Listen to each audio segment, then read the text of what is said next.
Элестетсеңер, экран жаркыраган жарык менен жаркырап, көрүүчүнүн көз алдында тааныш да, таң калыш да көрүнгөн окуя өрчүйт. Бул Европа эмес, Голливуд эмес, Азияда эмес, дүйнөлүк кинодо көрүү үчүн колдонулат. Бул Кыргызстан.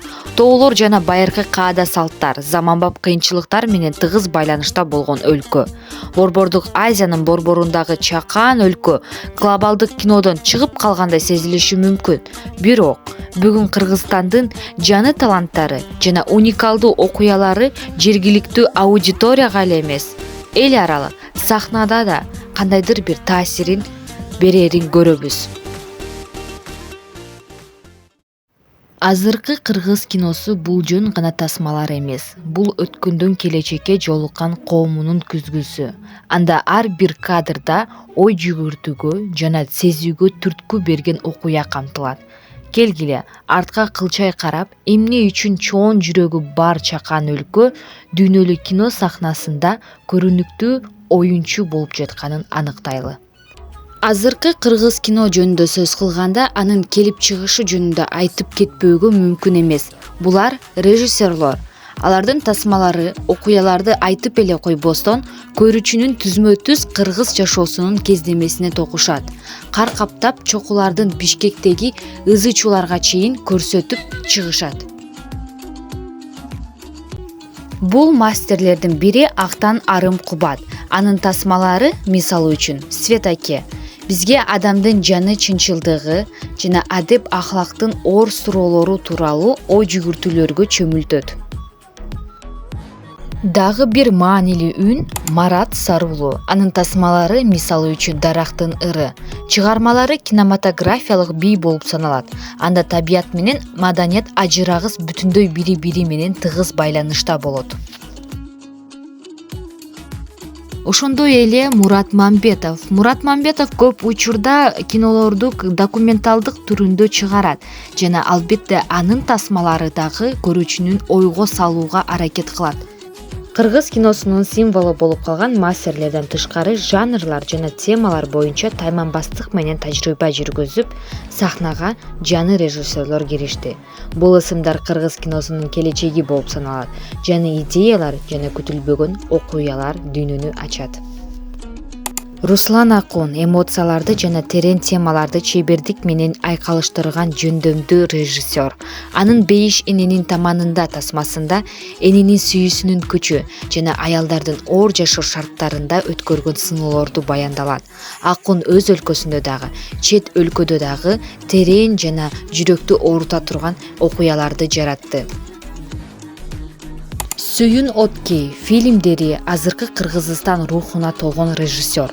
Откей драманы азыркы дүйнөнүн кыйынчылыктары менен маданияттык каада салттардын кантип күрөшүп жатканын көрсөтүп турат. Бакыт Осмонканов комедиялык тасмалары менен белгилүү. Анын чыгармалары тамашакөйлүү жана күнүмдүк жашоонун көз карашына ээ. Көрүүчүлөргө күлкү гана эмес, ой жүгүртүү үчүн тамакаш берген жарык жана терең идеяларды жаратууда. Нан менен же тоёсуң? Кайраттуу эксперимент жөнүндө чечим чыгарган Радик Ишимов жана анын 1-1 студиясынын долбоору дагы кызыктуу. Бул кыргыз киносу үчүн күтүлбөгөн өзгөрүү болду. Бирок алардын чыгармачыл мамилеси жана тобокелге салууга даярдыгы көрүүчүнүн жаны жана кызыктуу бир нерсе күтүп турат деп үмүттөнүүгө мүмкүндүк берет. Бул режиссерлор кыргыз киносунда улуттук маданияттын жандуу, ар түрдүү жана өзүнүн өзгөчөлүгүн жоготпостон кайраттуу эксперимент жүргүзүүгө даяр болушу мүмкүн экенин көрсөтүп турат. Келгиле, Кыргызстандын кино тасмалары аркылуу кызыктуу саясатка чыгып, анын коомдун өзгөрүп жаткан жүзүн кантип чагылдырып жатканын көрөлү. Бул кинематографиялык триллер бул бир өлкөдө кандай чоң өзгөрүүлөрдү башынан өткөрүп жатканын ачып берет. Кыргыз элинин текебердигин жана күчүн символдаштырган аты аңызга айланган фигурадан баштайлы. Бул Курманжан Датка, тоолордун ханышасы. 19-кылымда чыныгы лидер болуп, урууларды бириктирип, оор учурда элдин биримдигин сактаган аял жөнүндө тасма.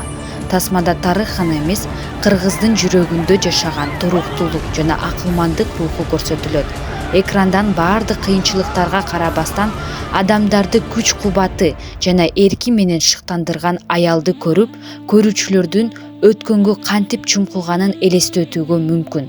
Бул тасма кыргыз элинин өз принципине бекем кармаган кыйынчылыктарга карабай кантип ийилбей турганы тууралуу эпикалык окуяга окшош. Илгертен кыргыз качан төшөктө жатып өлчү эле. Кыргыз уулу үчүн найзанын учунда, кылычты мизинде өлгөндөн артыгы эмне бар эле?